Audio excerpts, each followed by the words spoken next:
பிள்ளைகளே, ஆண்டவருடைய கண்கள் நம்மேல் நோக்கமாயிருக்கிறது. அவர் என்றும் நம்மை நினைவில் கூறுகிறார் என்பதை நம்முடைய வாழ்க்கையிலே நாம் விசுவாசிக்க வேண்டும். நோவாவுடைய வாழ்க்கையை நாம் எடுத்துக்கொண்டால் ஆதியாகவும் 8ஆம் அதிகாரமும் வாசித்து பார்க்கும் பொழுது ஆண்டவர் நோவாவையும்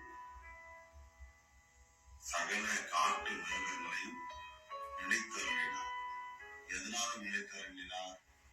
நோவா அந்த காலத்துல மழையே கிடையாது, வெள்ளம் கிடையாது.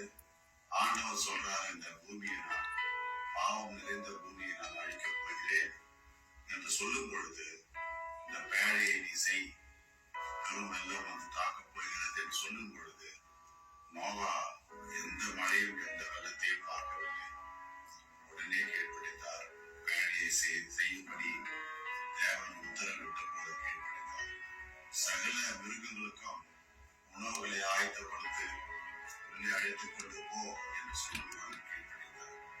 முந்தின வசனத்தை பாருங்க, அதிகாரத்தில் 7ஆம் அதிகாரம் 5ஆம் வசனம்.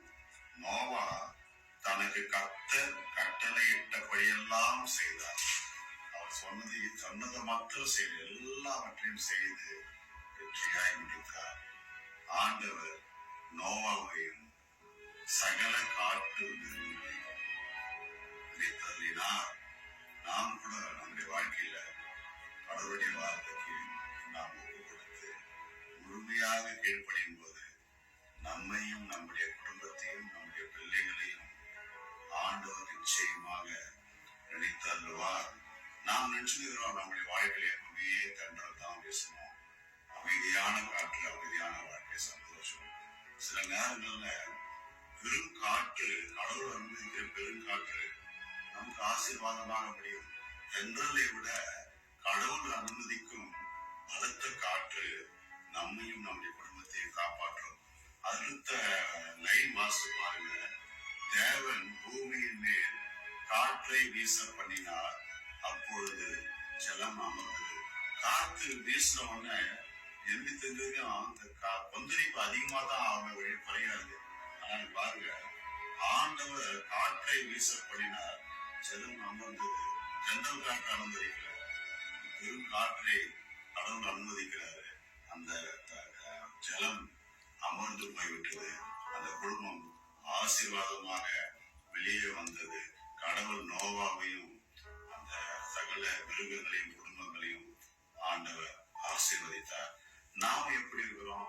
இந்த நியாயாதிபதிகள் புஸ்தகம் 8ஆம் அதிகாரம் 34ஆம் வசனம்.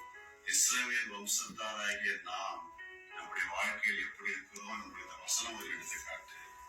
இஸ்ரவேல் புத்திரர் தங்களை சுற்றிலும் இருந்த தங்கள் எல்லா சத்துருக்களின் கையினின்றும் தங்களை ரட்சித்த தங்கள் தேவனாகிய கர்த்தரை நினையாமல் போனார்கள்.